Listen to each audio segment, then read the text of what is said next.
Hi, praise the lord. என் பேர் வந்து ஜோசப் சிபிராஜ். நான் வந்து என்ன சொல்ல போகிறேன்னா, என்னுடைய வாலிப நாட்களில் இயேசுவை நான் எப்படி ஏற்றுக்கிட்டேன் அப்படின்னு ஒரு சாட்சி வந்து மட்டும் சும்மா சொல்லி முடிச்சுட்டேன். நான் ஆனால் என் சாட்சி இது வரைக்கும் யாருக்கிட்டையும் சொல்லுதில்லை. இப்போ தான் ஒரு ரீசெண்டாக ஒரு ஒன் வீக் தான் ஆகுதுன்னு நினைக்கிறேன். நல்லா வந்து ஃபஸ்ட்டு இப்போ தான் யூடியூப்பில் சொல்லுறேன். எனக்கு விடுதலை கொடுத்து எப்போதுமே ஒருபோதும் ஆவி என்று நான் வந்து என் வாலிப நாட்களில் வந்து ரொம்ப அநேக உண்மாக்களுடைய வாழ்க்கையில் இருந்தேன். நான் போதைப் பொருள் யூஸ் பண்ணேன்.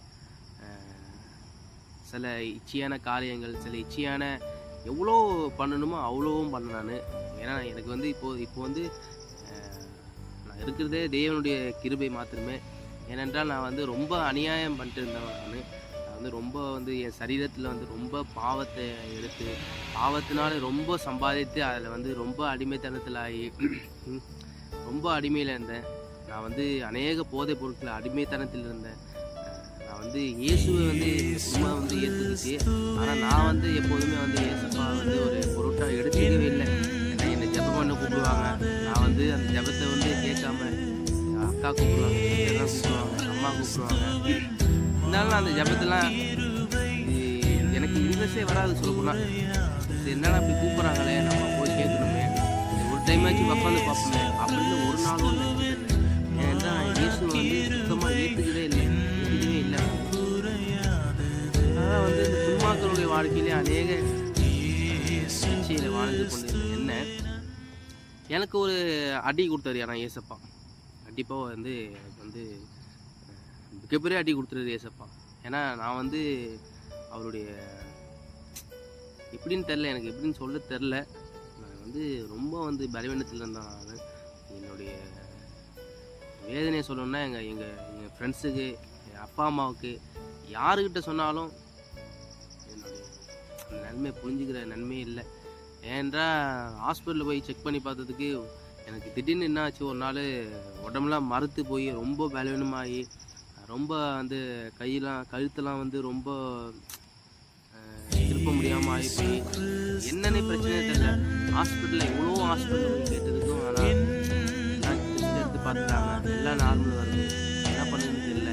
எனக்குள்ளே ரொம்ப பலவீனம், உடம்பெல்லாம் அப்படி ஏதோ அழுத்து நம்ம ஏதோ ஒன்று அப்படியே ரொம்ப பலவீனமாக ஆகி போச்சு. என்னன்னு எனக்கு சொல்லவே தெரியல. யார்கிட்ட சொன்னாலும் இது என்னென்ன அப்படி சொல்கிறாங்க. ஒருவேளை மன அழுத்தமோ, ஒருவேளை அவன் வந்து நிறைய யோசிக்கிறானோ, ஒருவேளை நிறைய வந்து இது பண்ணுறானோ, அப்படி இப்படின்னா நிறைய பேர் பேசிக்கிறாங்க. என் ஃப்ரெண்டோட சொன்னாங்க, என்னடா இப்படிலாம் இருந்தேன், இவ்வளோ தைரியமாக இருந்தா இப்போ இவ்வளோ பயப்படுற அப்படி இப்படின்னா. எனக்கு வந்து சுத்தமாக பயம் வந்துச்சு. சொல்லப்போனால் ரொம்ப பயம் வந்துடுச்சு. நான் வந்து செத்துருவனோ இறந்துருவனோ ரொம்ப பயம் வந்து எனக்கு வந்து ரொம்ப சொல்ல முடியாத நிலைமையில ஆகிப்போச்சு. அப்புறம்தான் வந்து எங்கள் அக்கா, சின்ன அக்கா வந்து ஒரு நாள் சர்ச்சுக்கு கூப்பிட்டு போனாங்க. சர்ச்சுக்கு கூப்பிட்டு போகும்போது அப்போ வந்து பாஸ்டர்கிட்ட ஜெபம் பண்ணேன். இதுமாதிரி என்னை கேட்டார், நீ இயேசுவை ஏற்றுக்கிறியா அப்படின்னு சொன்னார். நான் வந்து அப்போ வந்து எனக்கு வந்து எதுவுமே தெரியாது. ஏசப்பான்றது அவ்வளோவா எனக்கு எதுவுமே தெரியாது. இயேசுவை பற்றி பைபிள் படித்ததில்லை, ஒன்றுமே படித்ததில்லை, எதுவுமே தெரியாது. ஆனால் அப்போ வந்து எனக்கு ஏசப்பாவை பற்றி சொல்லி ஜெபம் பண்ணார் பாஸ்டர். அவர் ஜெபம் பண்ணதுக்கப்புறம் கொஞ்சம் ஃப்ரீ ஆகிடுச்சு. அதுக்கப்புறம் பார்த்தீங்கன்னா மறுபடியும் அது ரொம்ப பலவீனமாகி அதனால் நான் என்ன பண்ணேன், சர்ச்சிலே தங்க ஆரம்பித்தேன். அதுக்கு முன்னாடியே நான் வந்து நிறைய இந்து கோயிலுக்கு போயிருந்தேன், நிறைய இஸ்லாமிய எதுக்கு போனாலும் அந்த உடம்பு வந்து ரொம்ப இனிமே சரியாகும். எனக்குள்ள அந்த பாரங்கள், பலவீனங்கள், பயங்கள் எல்லாம் என்னை போட்டு அட்டாக் பண்ண மாதிரி ஒரு ஃபீலிங் ஆகிப்போச்சு. அது வந்து நான் வந்து ரொம்ப கஷ்டப்பட்டேன். ஆனால் அது யாருக்குமே சொல்ல முடியாத நிலைமை, அது யாருக்குமே வரவே கூடாத அந்த நிலைமை. அது வந்து என்ன ஆச்சு, அப்புறம் நான் சர்ச்சில் போய் அந்த சர்ச்சில் போயிட்டு ஜெபம் பண்ண எனக்குள்ளே ஒரு அந்த பயங்கள் விலகினது. எனக்குள்ளே அந்த பைபிளை படிக்க அந்த பலவீனங்கள் என்னை விட்டு ரொம்ப ரொம்ப ரொம்ப ரொம்ப தூரம் போயிடுச்சு.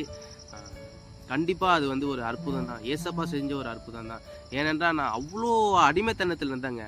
அவ்வளோ எப்படி சொல்கிறது, அவ்வளோ இந்த சரீர இச்சைகள், போதை பொருட்கள், அவ்வளோ இச்சை சாட்சியில் இருந்த என்ன இப்போ வந்து அந்த ஒரு திங்கிங் கூட எனக்கு வரலைங்க.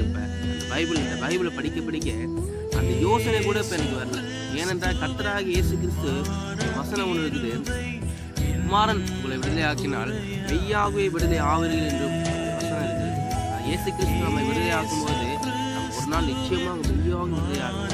எந்த ஒரு வேலையினமோ, எந்த ஒரு பிசாசுக்குடியோ, எந்த ஒரு வியாதியோ, எந்த ஒரு விளைவுனலோ எதுவாகிலும் விடுதலை கொடுத்தா நிச்சயமாக ஒரு விடுதலை உண்டுங்க. அப்போ இந்த சாட்சி எங்கள் சபையிலோடு என்ன சொல்லலை. ஃபஸ்ட்டு இந்த யூடியூப் சேனல் ஆரம்பித்து இந்த யூடியூப்பில் வந்து ஃபஸ்ட்டு வெளியிடுற என் சாட்சியை வெளியிடுறேன்.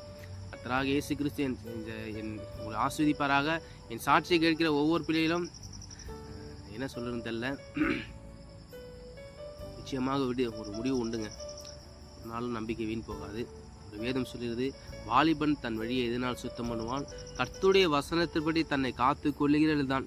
அவருடைய வசனம் தாங்க நமக்கு. இந்த வாலிப வாழ்க்கையில் நான் எங்கேயோ இருக்க வேண்டியவங்க. இன்றைக்கு நான் அந்த அந்த துன்மார்க்குடைய வாழ்க்கையிலே இருந்திருந்தா நான் இன்னைக்கு இருந்திருப்பானோட தெரியலைங்க. ஏனென்றால் அந்த அந்த நரகமான ஒரு வாழ்க்கைங்க. அதை வந்து நான் சொல்றதுக்கு அதெல்லாம் வந்து நீங்கள் வந்து யாரும் வந்து கண்டிப்பாக யாராச்சும் ஒரு அடிமைத்தனத்தில் இருப்பீங்க. நான் நிச்சயமாக நம்புகிறேன். எல்லாருமே ஒரு அடிமைத்தனத்தில் இருக்கிறோம். நம்ம வந்து யாருமே வந்து உத்தமர்கள் கிடையாது. யாருமே வந்து இந்த உலகத்தில் வந்து நீதிமான்கள் அல்ல.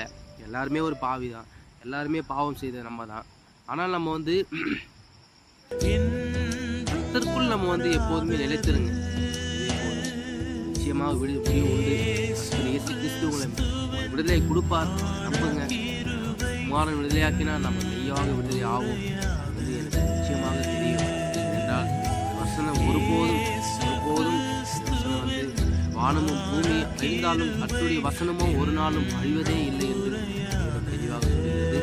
அதற்காக வந்து எப்போதுமே நான் சொல்லியிருக்கிறேன். கர்த்தராகிய இயேசு கிறிஸ்து உங்களை ஆசீர்வதிப்பாராக. ஆமென்.